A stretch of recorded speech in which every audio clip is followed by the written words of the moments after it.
என் அன்பு தங்கமே, உன்னிடம் யார் பேச வேண்டும் என்று நினைக்கின்றாயோ அவரை இப்பொழுது உன் மனதிற்குள் கொண்டு வா. அது உன் உறவாக இருக்கலாம், நெருங்கிய நண்பராக இருக்கலாம், உன் சொந்தமாக இருக்கலாம், உன் அம்மா அப்பா, அண்ணன் தங்கை, அக்கா தம்பி, யாராக வேண்டுமானாலும் இருக்கலாம். அவர்களை மனதில் நினைத்து கொண்டே இப்பதிவை முழுமையாக கேட்டுவிடு தங்கமே. நிச்சயமாக நாளையே அவர்களிடம் இருந்து உனக்கு அழைப்பு வரும்.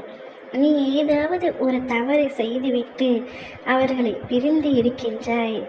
நான் தவறு இழைத்துவிட்டேன். நான் அவர்களிடம் மன்னிப்பும் கேட்டுவிட்டேன். ஆனால் அவர்களோ என்னிடம் பேச இன்று வரை தயாராக இல்லை. என்னை பார்த்தும் பார்க்காதது போல் செல்கின்றார்கள். நானே அவர்களை அழைத்தால் கூட அவர்கள் என்னிடம் பேச விரும்புவதில்லை என்று ஏக்கத்துடனும் ஆதங்கத்துடனும் இருக்கின்றாய்.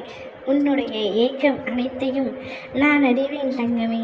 உன்னுடைய பாசம் உண்மையானது, உன்னோட குணம் நேர்மையானது.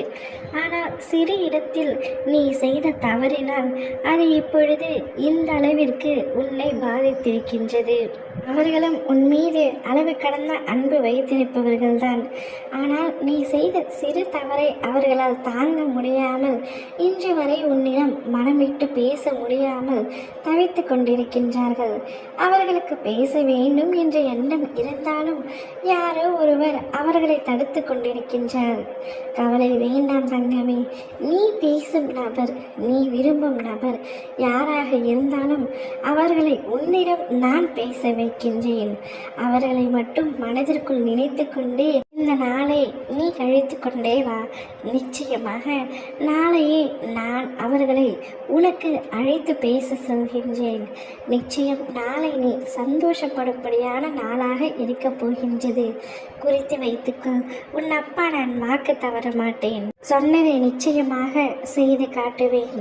செய்து முடித்த பின்புதான் நான் இனிமேல் உன்னிடத்தில் வருவேன் தங்கமே. அப்பொழுது நீ எனக்கு நன்றி சொல்வாய். அப்பா, நான் உங்களை நம்பவில்லை, ஆனால் நிச்சயமாக உங்கள் வார்த்தையை நீங்கள் நிறைவேற்றி விட்டீர்கள்.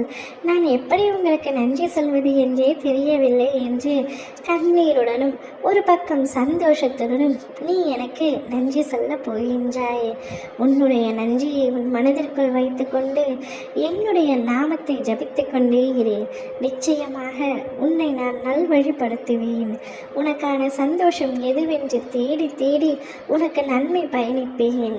நிச்சயமாக உன்னை நல்வழியில் அழைத்து செல்வேன். ஓம் முருகா.